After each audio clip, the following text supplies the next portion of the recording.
Daeho Kim walked through the tall halls of the Galactic Council building. His black shoes clicked on the smooth metal floor. The sound echoed in the empty hallway. He carried a small device in his hand that showed urgent messages from Earth.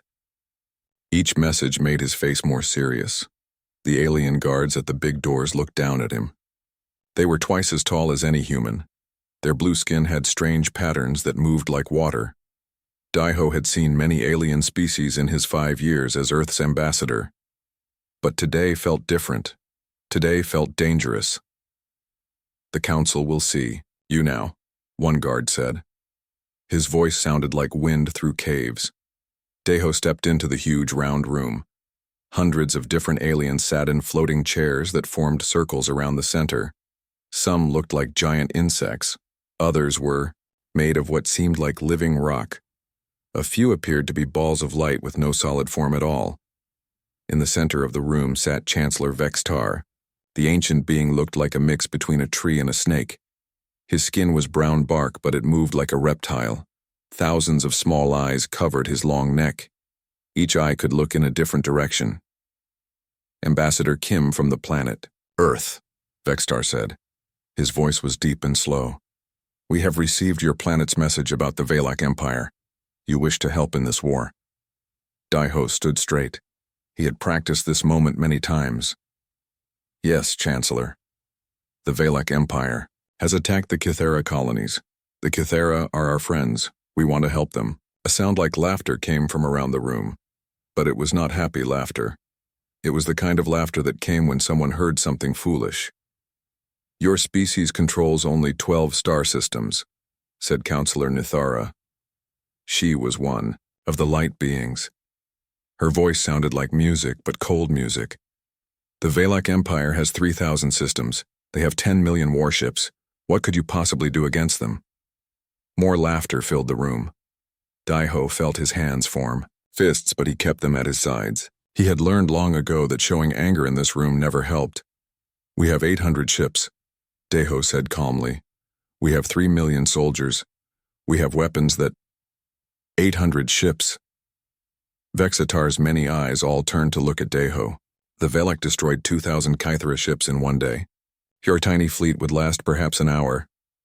"We think differently," Daeho replied. "Human ships are built differently. Human soldiers fight differently." "Yes, we know about human differences," said another council member. This one looked like a walking crystal. "You are violent, you fight among yourselves. This is why we almost did not let you join the council." Daeho felt old anger rise in his chest. When humans first met other aliens 50 years ago, the council had debated for 10 years about letting Earth join. Many species thought humans were too dangerous, too wild, too unpredictable. "Our history of conflict has taught us many things," Daeho said. "It has taught us how to fight, but more important, it has taught us what is worth fighting for." "And what is that?" Vextar asked. "Our friends," Daeho said simply. The room fell quiet for a moment. Then Chancellor Vextar spoke again. "The Council appreciates Earth's offer, but we cannot allow your species to throw away their lives. The Valak are too strong. We will find another way to help the Kythera." "What other way?" Daeho asked. "You have been talking for 3 months while the Valak destroy more colonies every day." "Diplomacy takes time," Vextar said. "War is not the answer to everything. Sometimes war is the only answer," Daeho replied. "When someone hurts your friends, you stop them. You don't talk about stopping them. You stop them." The crystal being made a sound like breaking glass. "This is exactly why your species is dangerous. You think violence solves problems?" "No," Daeho said. "We think violence stops people who solve their problems by hurting others." Back on Earth, Admiral Sunmi Park stood in front of a huge wall screen in the Pentagon War Room. The screen showed star maps with red dots marking Valak Empire territory. More red dots appeared every day as the Valak took over new systems. "How many ships do we have ready for combat?" she asked. 793, Admiral," replied Captain Wu Jin Lee. He was her most trusted officer, young but smart and brave. The new dreadnought Indomitable finished its test yesterday. Sunmi nodded. She had gray hair now, but her eyes were still sharp. She had been fighting in space for 20 years. She knew things about combat that most aliens had forgotten. And how many Marines can we deploy? 2.8 million, Admiral. General Song says they are ready to leave Earth within 6 hours of your command. Sunmi looked at the red dots on the screen. Each dot represented billions of lives under Velak control. The Velak used other species as slaves. They worked them to death in factories and mines. When the slaves could no longer work, the Velak used their bodies to make food for their armies. The Council thinks we are too small to matter, Sunmi said quietly. Yes, Admiral, Wu Jin replied. They probably expect us to send maybe 50 ships, a token force to show support. Sunmi smiled. It was not a nice smile. It was the smile of someone who knew a secret that would surprise everyone. In another part of the Pentagon, General Minho Song spoke to a room full of Marine officers. These were the leaders of humanity's ground forces, men and women who had trained their whole lives for war. The Council has refused our help, Minho said. They think we are too weak to fight the Velak Empire. The officers in the room looked angry. They had heard stories about what the Velak did to their prisoners. They had seen pictures of destroyed Cathara colonies. What are our orders, General? Asked Colonel Jiwan Nam. She was one of the best Marine commanders. She had fought in the Mars Rebellion and the asteroid mining wars. Our orders are simple, Minho said. We are going to show the galaxy what humans do when our friends are in trouble. He turned on a wall screen that showed pictures of Cathara civilians. The Cathara looked like large cats that walked on 2 legs. They had soft fur and big eyes. They were peaceful people who had never hurt anyone. The Cathara were the first aliens to welcome humans into space, Minho continued. They shared their technology with us. They taught us about the galaxy. They are our friends. The room was completely quiet now. The Velak have taken 12 Cathara colonies in the last month. They have killed millions of Cathara civilians. They have turned the survivors into slaves. The Council wants to talk about this problem. We are going to solve this problem. How many ships are we taking? Asked Major Yoonji Yu. All of them, Minho said. The officers looked surprised. In galactic warfare, species usually sent small fleets to different battles. No one ever sent their entire military to one fight. All of them, General? Colonel Nam asked. Every ship, every Marine, every pilot, every weapon we have built in secret for the last 50 years. Minho's voice was hard as steel. The galaxy thinks we are weak because we are young. They are about to learn that we are strong because we are human. Captain Taeyong Choi sat in the pilot seat of his stealth ship Ghostwalker. His ship was small and fast. It was painted black and had technology that made it nearly invisible to alien sensors. His job was to scout ahead of the main fleet, to find Velak positions and report back to Admiral Park. He had done this kind of work for 10 years. But this mission felt different. His communication device buzzed. A message from Earth Command appeared on his screen. All ships prepare for immediate departure. Operation Thunder March begins in T-4 hours. Taeyong smiled. Thunder March was a good name for what they were about to do. The galaxy had been quiet for too long. It was time to remind everyone what thunder sounded like. Around Earth, hundreds of human warships started their engines. The sound could be heard on the planet's surface. It was the sound of humanity going to war. The first Velak missiles flew through space like deadly stars. Each missile was the size of a small building and carried enough explosive power to destroy a city. Thousands of them streaked toward the human fleet. In the Galactic Council chambers, military observers watched the battle through long-range sensors. They expected to see the quick destruction of humanity's forces. Instead, they watched something that made no sense. The human ships did not spread out to avoid the missiles. They moved closer together. "What are they doing?" asked General Thylix of the Mantari Defense Force. "They are making themselves easier targets." Ambassador Daeho Kim watched the screens with calm eyes. "They are doing what humans do best. They are working together." On the bridge of the Sovereign, Admiral Sunmi Park gave orders in a steady voice. Around her, Officers worked with quick hands and sharp minds. All ships defensive formation Omega, point defense systems active. Fighter squadrons launch immediately. The human fleet formed a tight ball of ships. Each vessel protected the others with their defensive weapons. When Valak missiles got close, hundreds of small laser weapons shot them down. The few missiles that got through hit ship armor that was stronger than anything the galaxy had seen before. "Minimal damage to the fleet, Admiral," Captain Wu Jin Lee reported. "Hull breaches on destroyers Marcus and Chen, but they are still combat ready." Sun Mi nodded. "Begin attack pattern Alpha. All ships, target their command platforms first." The human ships fired back, but not like any galactic fleet ever had. Instead of spreading their shots across many targets, every human weapon aimed at the same Valak ships. The focused fire was devastating. Valak ships that had survived hundreds of battles exploded in seconds under the concentrated human attack. Their shields, designed to handle normal galactic warfare, collapsed immediately under the intense firepower. "Impossible," Commander Grixtok shouted on Threshold Station. "How are they generating that much concentrated fire?" His sensor officer's voice shook with fear. "Commander, they are not fighting like any species we know. They are focusing all their weapons on single targets. Our ships cannot defend against that kind of attack." In space, the battle turned into something the Valak had never experienced. Human fighters flew through the combat zone in patterns that seemed insane. They dove between explosions and missile trails, attacking Valak ships from angles that should have been impossible. Commander Hyunwoo An led Fighter Squadron 7 through a field of burning ship debris. His fighter was small and fast, painted with the image of an Earth Eagle.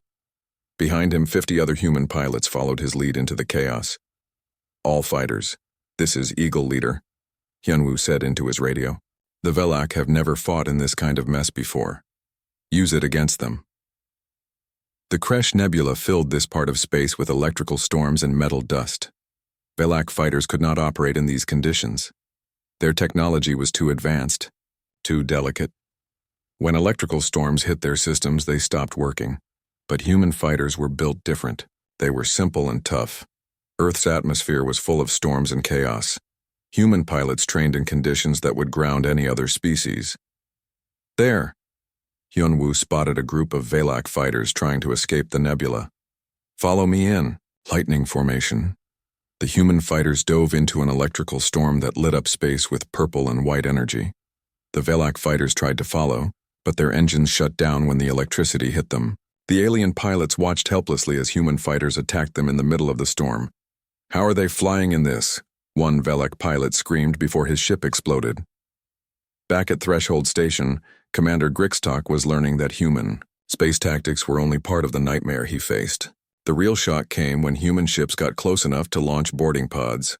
Lieutenant Colonel Jiwan Nam's drop pod smashed through the station's outer hull like a bullet through paper. The pod's impact threw sparks and smoke everywhere. Before the spark settled, the pod's door exploded outward. Jiwan rolled out of the pod with her weapon ready. Around her, dozens of other Marines poured out of their own pods. The Valak defenders had prepared for normal galactic boarding actions. Those usually involved careful movement through corridors and polite surrender negotiations. Instead, they found humans who fought like demons. "Section Alpha, secure the command deck," Jiwan shouted into her radio. "Section Beta, find the prisoner holding areas. Section Gamma, protect our exit routes." The Marines moved through the station like water, through cracks. They did not stay together in large groups like other galactic armies did. Instead, they split into small teams that could move fast and attack from many directions at once. Valak soldiers tried to stop them, but galactic warfare had made the reptilian species soft. They were used to enemies who fought with honor and followed rules. Humans fought to win. Private Young-Ho Park threw a grenade around a corner, then charged through the explosion while the Valak soldiers were still confused. Sergeant Gina Lee attacked through air vents that the aliens thought were too small for combat use. Corporal Seojin Choi used his armor's magnetic boots to walk on the ceiling, shooting at enemies who never thought to look up.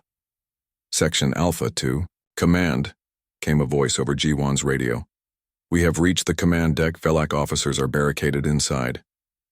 "Breach and clear," Jiwan ordered. "Take prisoners if they surrender. If they don't surrender, make sure they can't call for help." The command deck's heavy door exploded inward. Human Marines poured through the smoke. Commander Grixtok fired his weapon at the first Marine through the door, but the human's armor absorbed the blast. The Marine fired back once. Commander Grixtok fell and did not get up. "Command deck secured," the Marine reported. "Enemy commander is down. We have access to their computer systems." Jiwan reached the command deck 5 minutes later. Around her, Marines were already working at Velak computer stations. The aliens had designed their systems to be impossible for other species to use, but humans were good at breaking impossible things. "What do we have?" she asked Corporal Minji Han, her best computer specialist. "Location data on 12 Cathara prison camps, Colonel. Also communication records showing where the Velak are planning their next attacks. Download everything. We are going to use their own information against them." On the main battle screen, Minji could see the space battle still raging outside. Human ships continued their impossible attack patterns. Velak forces that had seemed unstoppable an hour ago were now retreating in panic. "Colonel, the Velak fleet commander is requesting surrender negotiations," reported Sergeant Do-hyun Kim from the communication station.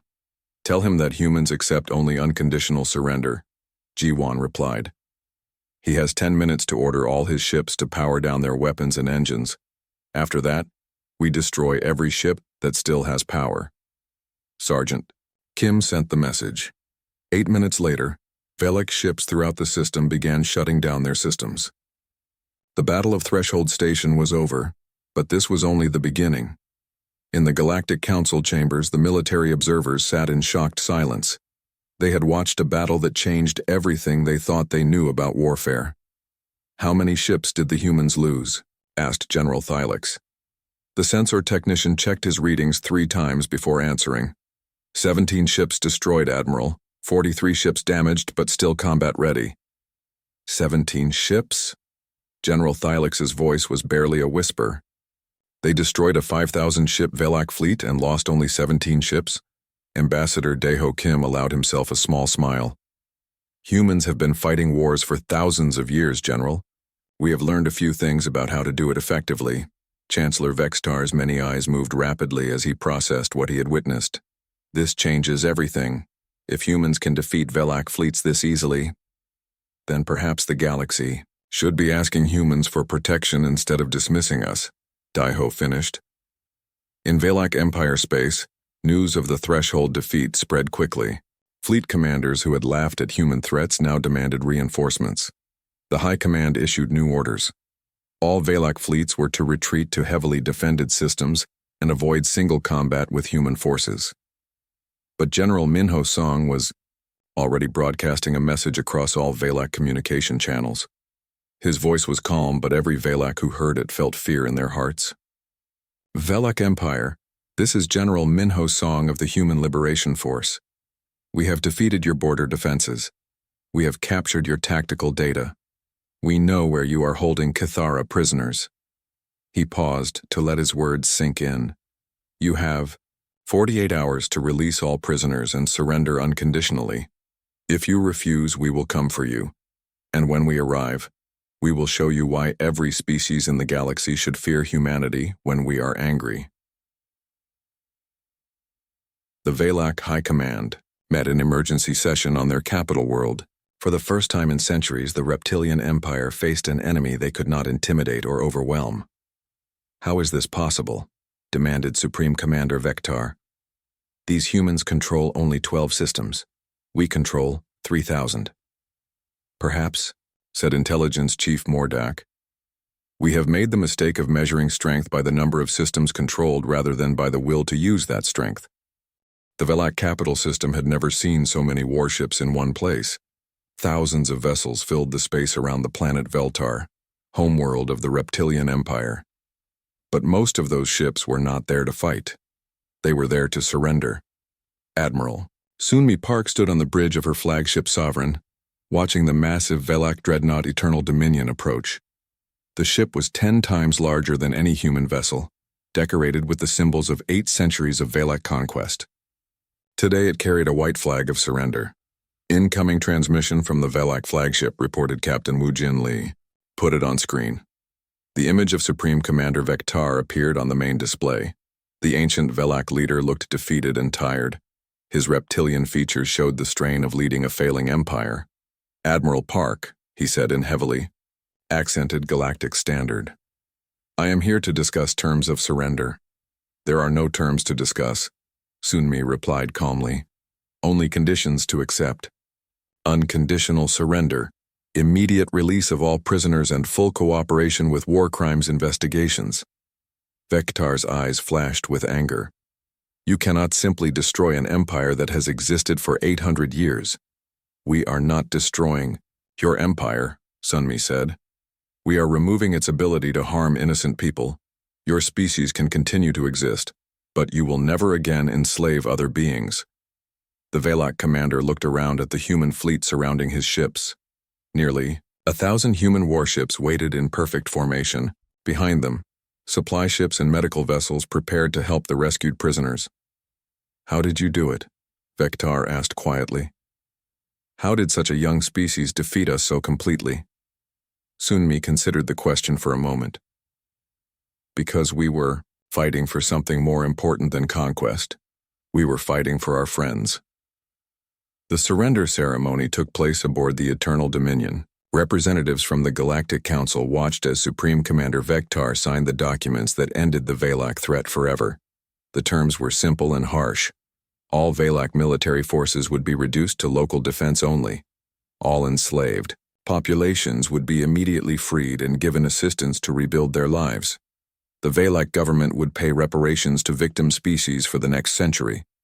Most importantly, Valak space would be monitored by Joint Human Council peacekeeping forces to ensure these agreements were followed.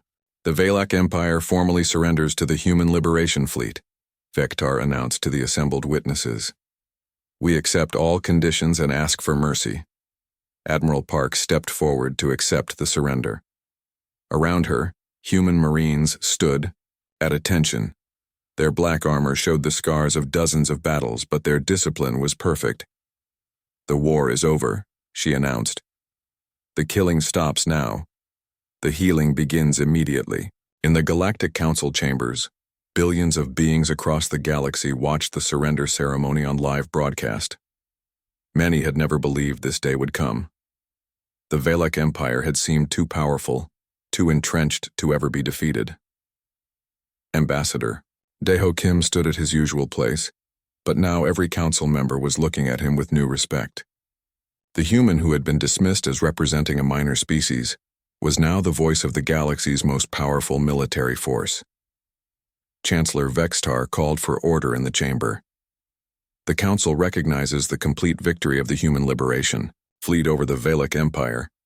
We formally request that Earth accept responsibility as the primary military protector of Council space." The motion was put to a vote. It passed unanimously. No species dared oppose the civilization that had conquered a galactic empire in less than 4 months. "Earth accepts this responsibility," Daeho said solemnly. "But we accept it with conditions. Human forces will protect any council member facing external threats. In return, we expect every council species to report slavery, genocide, or attacks on civilian populations immediately. We will not allow another Valak empire to grow in our protection." The agreement was signed within hours. For the first time in galactic history, one species had become the official protector of all others. On Earth, the homecoming celebration was unlike anything in human history. Millions of people filled the streets of every major city, but the celebration was quiet and respectful.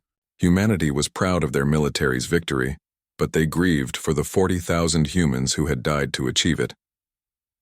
General Minho Song addressed the returning soldiers at a ceremony in Washington. The old Marine stood before thousands of veterans, his weathered face showing both pride and sadness. "You fought not for conquest but for justice," he told them. "You risked your lives not for Earth, but for beings you had never met. You have shown the galaxy what humanity means when we say we protect our friends." Captain Taeyong Choi, now bearing scars from the final battle at the Velak capital, spoke for all the veterans. We did not fight to prove we were strong. We fought to prove that strength should protect the weak. The crowd was silent for a moment, honoring the memory of those who had not come home. Dr. Su-Yung Bae, the combat medic who had become famous for treating enemy wounded under fire, received the highest decoration Earth could give. When asked about her actions during the war, she simply said, "The fighting stops when people start healing each other." Her words became the motto of the new galactic peacekeeping force. In the months that followed, the galaxy began to change in ways no one had expected. Human military advisors helped other species improve their defensive capabilities. Human engineers assisted in rebuilding colonies destroyed by the Velak. Human diplomats mediated disputes that might have led to wars. But the most important change was in how different species viewed each other. The sight of human soldiers risking their lives for alien civilians had inspired other species to show similar courage and compassion. On the former Velak homeworld, now renamed New Hope, a ceremony took place that symbolized the new galactic order. Kythera children and reformed Velak youth played together in schools built by human engineers. The former enemies were learning to live in peace under human protection. Captain Wu Jin Lee, now promoted to admiral, oversaw the peacekeeping fleet from his headquarters on New Hope. He often walked through the rebuilt cities, watching different species work together on projects that benefited everyone. "Is this what we fought for?" asked Commander Hyun Woo An, the former fighter pilot who now commanded the System Defense Force. "This is what we always fight for," Wu Jin replied. "A galaxy where children can play without fear, where different species can live in peace, where strength protects instead of oppresses." In the council chambers, a new tradition began. Each session started with a moment of silence for those who had died fighting against oppression. Then Chancellor Vexitar would ask the same question. "Are there any threats to innocent life that require our attention?" It was understood that any such threat would be met with swift human response. The Velak species, freed from their empire's oppressive leadership, began to integrate peacefully into galactic society. Many young Velak joined the peacekeeping forces, eager to make up for their species' past crimes. But not everyone accepted the new order easily. Some species whispered that humans had become too powerful, too quick to use military force. These whispers stopped when Ambassador Daeho Kim addressed the concerns directly. "Humans do not seek to rule the galaxy," he told a special council session. "We seek to protect it. But make no mistake, we will use whatever force is necessary to prevent another species from enslaving others." He paused to look around the chamber. "Some of you fear human power. Good. That fear will prevent you from becoming the next threat we have to stop." Years passed and the galaxy grew accustomed to human protection. New threats occasionally arose, but they were quickly dealt with by swift human response. The mere knowledge that humans would intervene prevented most conflicts from starting. Children of many species grew up learning about the Human Liberation War in their history classes. They were taught about the species that had risked everything to save strangers, that had shown mercy to enemies, that had used their strength to protect the weak.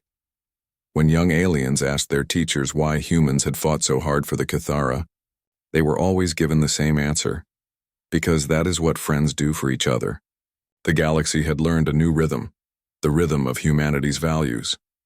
It was a rhythm of courage when facing evil, mercy when fighting enemies, and unbreakable determination when protecting the innocent. In the far reaches of space, on planets that had never heard of Earth, parents told their children bedtime stories about the species that had proven strength should serve justice. These stories always ended the same way, and so the humans taught the galaxy that true power comes not from conquering others, but from protecting them. The children would fall asleep feeling safe, knowing that somewhere among the stars, human ships patrolled the darkness, watching for threats to peace and ready to fight against any who would harm the innocent. The galaxy had found its guardians, and the guardians had found their purpose. But perhaps the most important change was the simplest one. In languages across the galaxy, new words entered common use. The Kythera word for friend became the same as their word for human. The ethereal collective created a new symbol meaning, protected by courage. The emergency session of the Galactic Council had been going on for 6 hours. Representatives from hundreds of species filled the great chamber, all talking at once in dozens of different languages. The sound was like a storm of voices. Chancellor Vextar raised his ancient arms for silence. His bark-like skin had turned almost black with worry. In all his centuries of life, he had never seen the Council so frightened. "We will now review the battle footage from the human liberation of Cathera Colony 7, he announced. The massive wall screens lit up with images that made many council members look away. Human Marines moved through Valak prison camps like avenging spirits. They carried wounded Kithera children to safety while enemy artillery exploded around them. Some Marines continued fighting even with terrible injuries that would have killed most other species. "Stop the recording," said Counselor Nithara. Her light form flickered rapidly with distress. "We have seen enough." But Chancellor Vextar did not stop the recording. "No, we must see what we have unleashed. Look at these humans. Look at how they fight." On the screen, a human medic named Dr. Suyung Bei worked on wounded prisoners while laser fire flew over her head. She treated Kithara civilians and Valak soldiers with the same careful attention. When a Valak sniper shot her in the shoulder, she kept working on a wounded Kithera child until other Marines killed the sniper. "She saved the life of a Valak soldier who had been shooting at her," said General Thylix in amazement. "What kind of species does this?" Ambassador Daeho Kim stood up slowly. Every eye in the chamber turned to him. "A species that understands the difference between enemy soldiers and wounded beings who need help," he said quietly. The recording continued. It showed something that shook the Council even more than human fighting skills. When the battle ended, human soldiers sat with Kithara children and shared their food. They used their own medical supplies to treat alien civilians. They sang strange human songs to comfort frightened prisoners. "This is what confuses us," said the crystal being whose voice sounded like breaking glass. "Your species is capable of terrible violence, but you also show kindness to those who have been trying to kill you." "That is not confusion," Daeho replied. "That is humanity. We fight fiercely when we must. We show mercy when we can."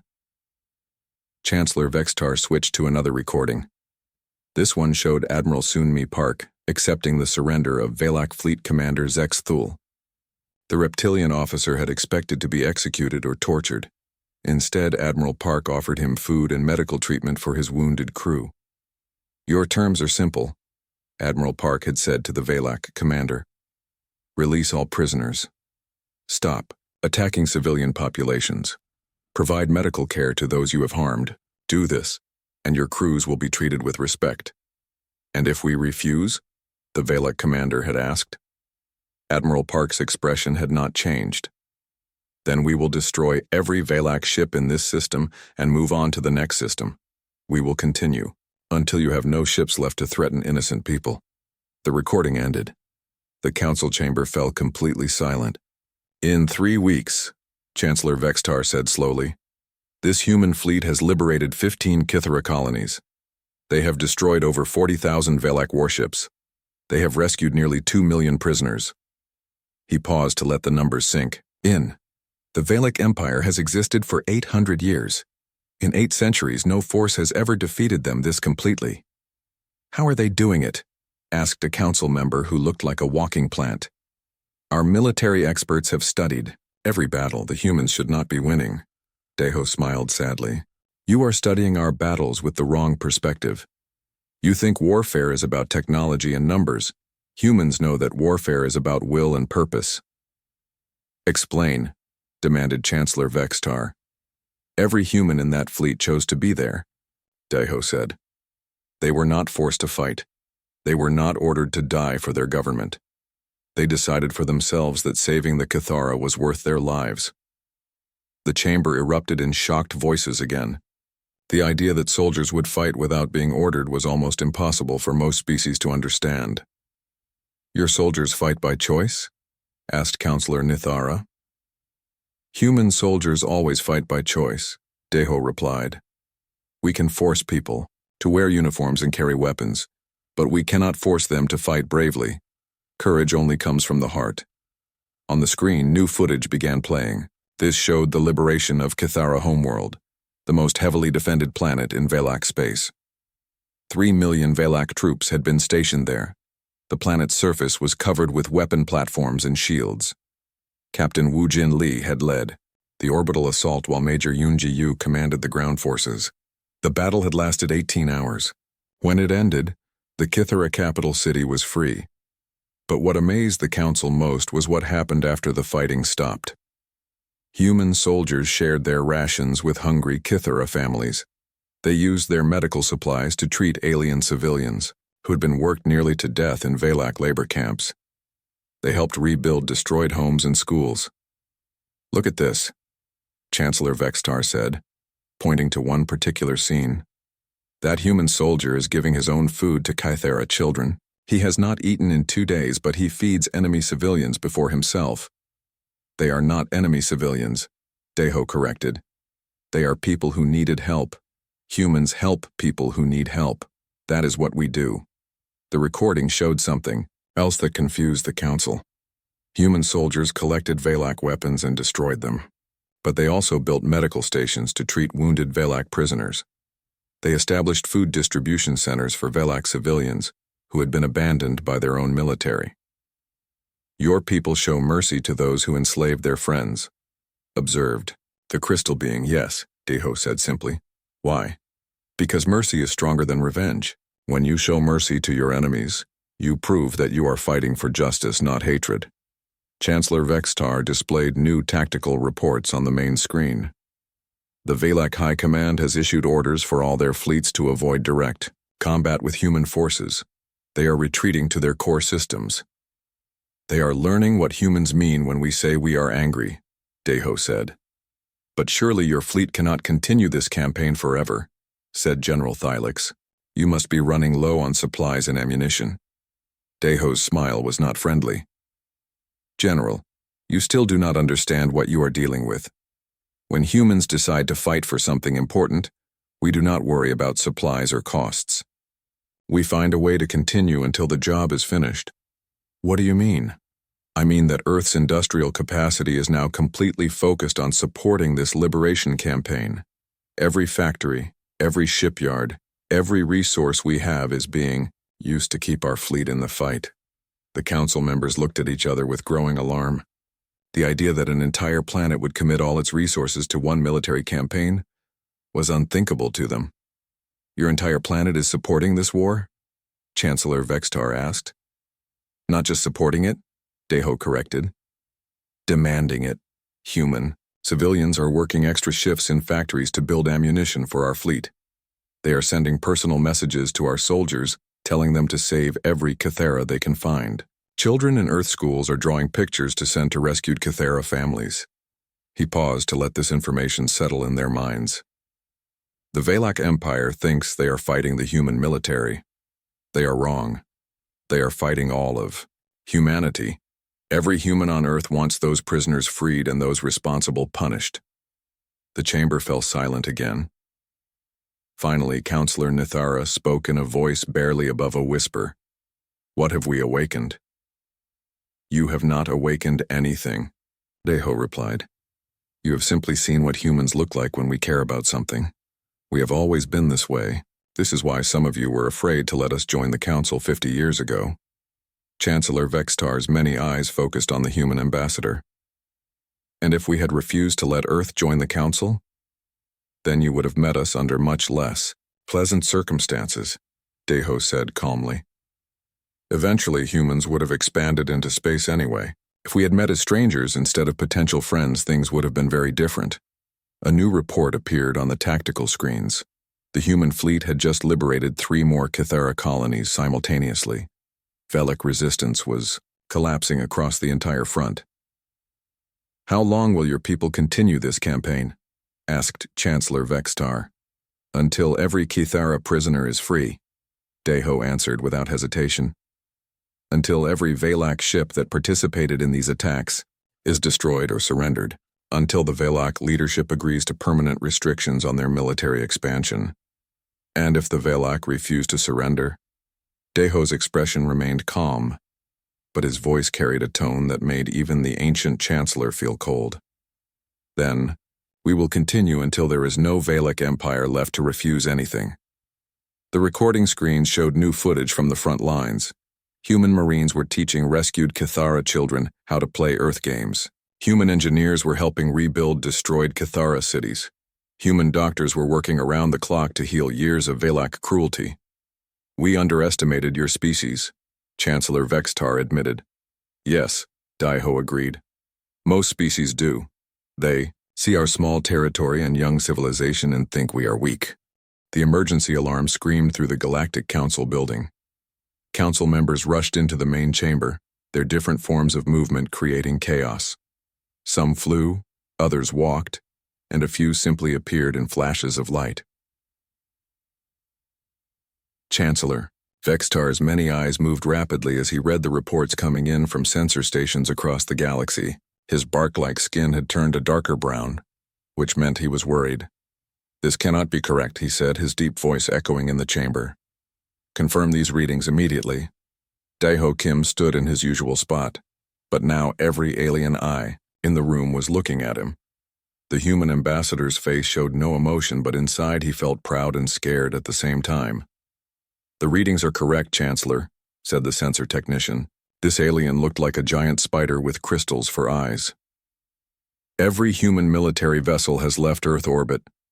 All 793 ships are moving together toward Valak space." The chamber erupted in shocked voices. Different, alien languages mixed together in a sound like breaking glass and thunder. "Impossible," shouted Counselor Nithara. Her light form flickered rapidly, showing her confusion. "No species commits their entire fleet to one battle. It is military suicide." Daiho stepped forward. "Ambassador Kim," Chancellor Vextar said, "explain your species' actions immediately." "It is very simple," Daiho replied calmly. "The Cathara are our friends. We protect our friends." "With your entire military?" The crystal being's voice was sharp with disbelief. "You have left Earth completely defenseless." "Earth is not defenseless," Daiho said. "Earth has humans on it. That is defense." "Enough." More shocked voices filled the chamber. The idea that any planet could defend itself without spaceships was crazy to most council members. "You will all be destroyed," Vextar said. "The Valak Empire will crush your tiny fleet. Then they will attack Earth. You have doomed your own species." Daiho's expression did not change. "Perhaps, but our friends will know that humanity tried to help them. That is what matters." In space, Admiral Sunmi Park stood on the bridge of her flagship, Sovereign. Around her, officers worked at glowing screens that showed the positions of all human ships. The formation was unlike anything the galaxy had ever seen. Instead of spreading ships across multiple systems like other species did, Sunmi had concentrated every vessel into one massive fleet. They moved together like a school of fish, each ship protecting the others. "Time to Valak border?" she asked. 18 hours at current speed, Admiral," Captain Wu Jinli replied. He stood beside her command chair, watching the tactical displays. "The Valak have sensor posts all along their territory. They will see us coming long before we arrive." "Good," Sunmi said. "I want them to see us coming. I want them to have time to think about what they have done to the Cathara." "Admiral, incoming message from the Galactic Council," reported the communications officer. "Put it on screen." Chancellor Vexitar's image appeared on the main display. His many eyes looked tired and worried. "Admiral Park, I order you to return to Earth immediately. Your fleet is too small to fight the Valak Empire. You are throwing away human lives for nothing." Sunmi looked at the alien leader for a long moment. Then she spoke in a quiet voice that every human on the bridge could hear clearly. "Chancellor, with respect, you do not command human forces. We follow Earth's orders, not the Council's. And Earth has ordered us to save our friends. You cannot save them." Vextar's voice was almost desperate. "The Valak have thousands of ships at their border stations alone. Your fleet will be destroyed before you reach a single Cathara colony." "Maybe," Sunmi said. "But we will make them pay for every human life they take." And they will remember that cost for a very long time. She gestured to her communications officer, who cut the connection. The bridge fell silent except for the soft humming of the ship's engines. All ships report ready for combat, Admiral, Hu Jin said. Then let's go show the galaxy what humans look like when we go to war. Thousands of light years away, Captain Taeyong Choi guided his stealth ship Ghostwalker through the edge of Velak territory. His ship's special coating made it nearly invisible to enemy sensors. He could get close to Velak positions without being detected. What he saw made his stomach feel sick. On his screen were images of Cathara colonies under Velak control. The cat-like aliens worked in massive factories under armed guard. Velak soldiers used electric whips to force them to work faster. When Cathara workers collapsed from exhaustion, they were dragged away and never seen again. Command, this is Ghostwalker. Taeyong spoke into his radio. I have visual confirmation of Cathara slave camps on planets Zerion 4 and Zerion 7. Estimated population of 50,000 slaves per planet. Admiral Park's voice came back immediately. Are there any Cathara children in the camps? Taeyong adjusted his sensors to get a closer look. What he saw made him angry. Yes, Admiral, thousands of them. They are using children to work in the mining tunnels. There was silence on the radio for several seconds. Then Admiral Park spoke again, and her voice was cold as space. All ships, this is Admiral Park. We are no longer conducting a rescue mission. We are conducting a liberation campaign. Any Velak ship or station that resists will be destroyed completely. Any Velak soldier who has harmed Cathara civilians will not be taken prisoner. The human fleet moved faster after that message. At Threshold Station, a massive Velak monitoring post on the edge of their territory, alarm sounds filled the control room. Velak sensors had detected the approaching human fleet. Commander Grixtok was a veteran Velak warrior. His reptilian body was covered in scars from many battles. He had fought against 12 different species in his long career, but he had never seen anything like the formation approaching his station. How many ships? He asked his sensor operator. Nearly 800, Commander, all moving in perfect formation. They are not spreading out to attack multiple targets. Grixtok's forked tongue flicked out to taste the air. This was how Velak showed confusion. 800 ships attacking one position? That makes no tactical sense. They should spread their forces across multiple systems. Should we request reinforcements, Commander? Yes. Contact Fleet Command. Tell them we are facing an unusual enemy formation. But 800 ships is still a small force. We can handle them with our current defenses. Threshold Station had been built to stop large alien fleets. It had massive energy shields and hundreds of weapon platforms. 5,000 Velak warships were stationed there permanently. The station's commanders had never lost a battle, but they had never fought humans before. Lieutenant Colonel Jiwon Nam checked her combat armor one final time. Around her, 3,000 Marines prepared for battle. They wore black armor that could survive in space. Each Marine carried weapons that could punch through Velak ship hulls. Listen up, Marines, Jiwon said into her helmet radio. The Velak think they know how galactic warfare works. They think battles are fought with long-range weapons and negotiated surrenders. They are about to learn that humans fight differently. The Marines around her laughed. It was not happy laughter. It was the laughter of predators who had found prey. Our job is to board Threshold Station and capture it intact. We need the station's computers to learn where the Cathara prisoners are being held. Some of you will not come back from this mission, but every Cathara child we save will live because of what we do today. Ma'am, what if the Velak ask us to surrender? Asked one young Marine. Jiwon's smile was visible through her helmet visor. Then we tell them that humans don't know that word. The human fleet dropped out of faster-than-light travel at the edge of the Threshold system. Immediately, Velak sensors locked onto them. Warning messages flooded the communication channels. Human fleet, this is Threshold Command, came a Velak voice. You are entering Velak Empire territory without permission. Turn around immediately or you will be destroyed. Admiral Park's reply was broadcast on all frequencies so every ship in the system could hear it. Threshold Command, this is Admiral Sunmi Park of the Earth Fleet. We are here to liberate Cathara prisoners and punish those who have harmed them. Surrender now and you will be treated according to galactic law.